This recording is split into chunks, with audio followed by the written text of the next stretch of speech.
Ok. Como que o senhor enxergou a reação do meio jurídico ao posicionamento do Supremo sobre a questão da prisão em segunda instância? Eu sempre tive comigo que não era necessário aguardar o recurso especial junto ao Superior de Justiça, nem o extraordinário junto ao Supremo Tribunal Federal. Aliás, há 2 anos atrás eu levei esse tema ao plenário do Supremo Tribunal Federal, num caso relativo a Luiz Estevam, que foi condenado e estava já com mais de 26 recursos só no âmbito do Superior Tribunal de Justiça. Quando eu recebi o processo em meu gabinete, ele estava naquele dia, era o último dia para decidir, porque no dia seguinte já haveria a prescrição. Ou seja, se eu não tivesse tomado uma atitude drástica de entender aqueles recursos protelatórios, o que foi confirmado pelo colegiado, ele estaria solto, porque teria prescrito através deste artifício de inúmeros e inúmeros recursos. Então eu penso que essa decisão do Supremo Tribunal Federal foi correta, porque havendo já os juízos ordinários que julgam o fato, os tribunais superiores julgam a legalidade.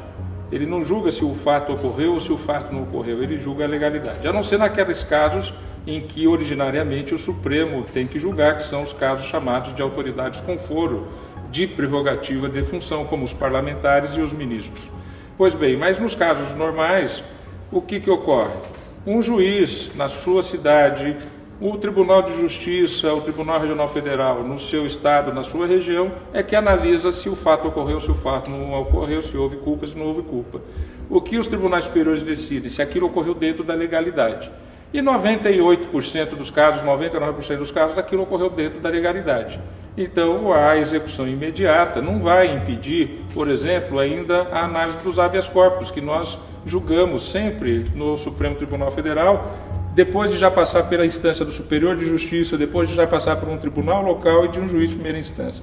Então nós temos hoje enormes mecanismos de proteção ao acusado, garantindo a ampla defesa. O Brasil é um dos países no mundo que mais garante ampla defesa, até porque nós passamos por 2 períodos de governos autoritários, que foi o período Getúlio Vargas do Estado Novo de 1937 a 1945 e depois o governo militar de 1964 a 1985.